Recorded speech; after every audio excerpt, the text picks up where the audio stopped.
Waymo's driverless cars are apparently an insurance company's dream. Is Google using novices to fact check Gemini's AI answers?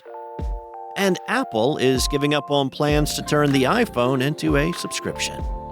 It's Friday, December 20th, and this is Engadget News.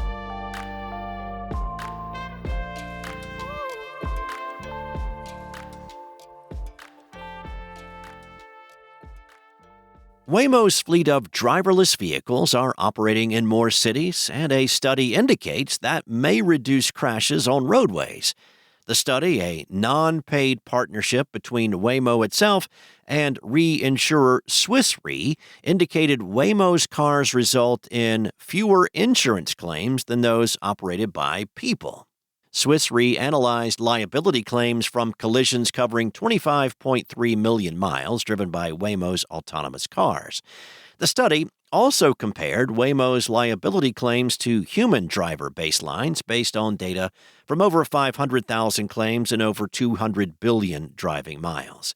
The results found that Waymo driver demonstrated better safety performance when compared to human driver vehicles. The study found cars operated by Alphabet's Waymo driver resulted in 88% fewer property damage claims and 92% fewer bodily injury claims. Swiss Re also invented a new metric to compare Waymo driver against only newer vehicles with advanced safety tech, like driver assistance, automated emergency braking, and blind spot warning systems, instead of against the whole corpus of those 200 billion driving miles. Now, in this comparison, Waymo still came out ahead with an 86% reduction in property damage claims and a 90% reduction on bodily damage claims. Now, of course, there are two glaring issues. First is that Waymo currently only operates in cities, which, yes, account for the bulk of crashes in the U.S., but rural areas account for a much higher number of crashes, especially fatal ones, proportional to their population.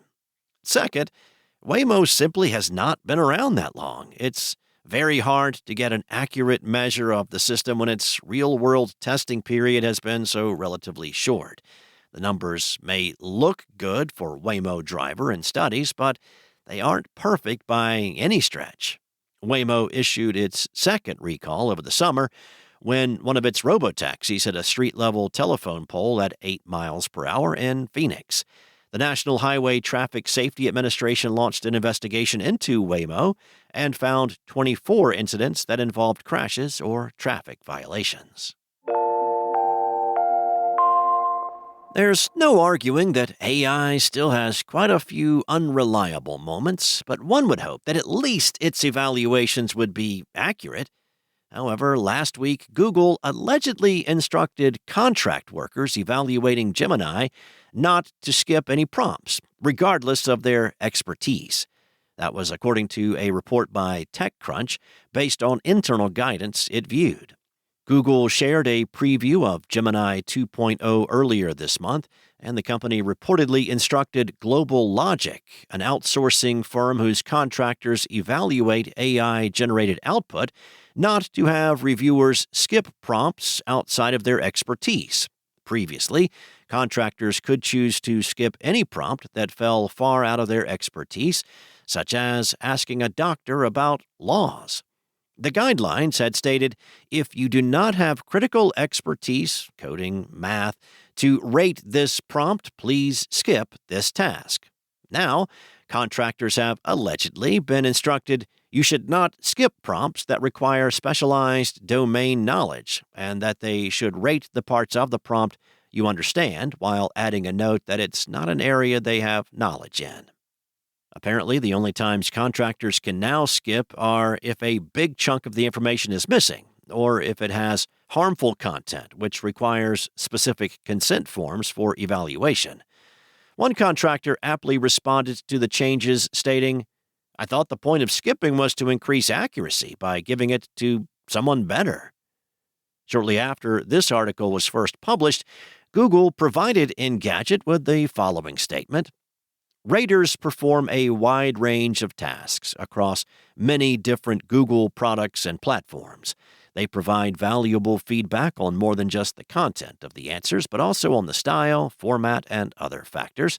The ratings they provide do not directly impact our algorithms, but when taken in aggregate, are a helpful data point to help us measure how well our systems are working.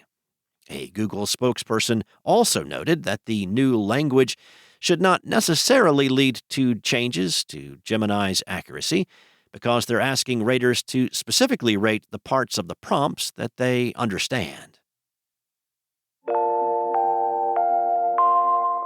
Apple is shelving its plans to offer the iPhone for a monthly subscription. That's according to a report by Bloomberg.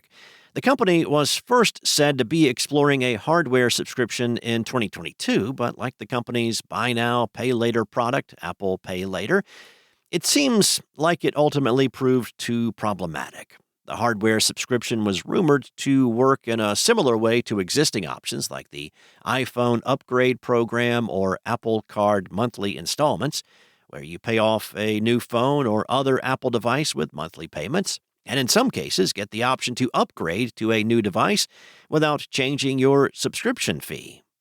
Unlike those payment methods, which apply your payments to a one-time loan from either Citizen One or Goldman Sachs, Apple's subscription was going to be managed through an Apple account and use whatever payment methods you already have connected.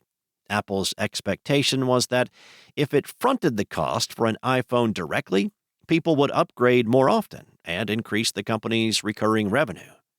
Bloomberg said that the problem is that much like Apple Pay Later, which let you split Apple Pay purchases into 4 smaller installments, the hardware subscription might have required Apple to follow the same regulations as credit card companies. That's extra scrutiny the company did not want to invite. Thanks for listening. There's more to these stories and additional articles at Engadget.com. This episode featured journalism from Danny Gallagher, Sarah Fielding, and Ian Carlos Campbell, and was voiced and produced from the sound studios of Spoken Layer. Enjoy your weekend, and I'll be back on Monday with more tech news from Engadget.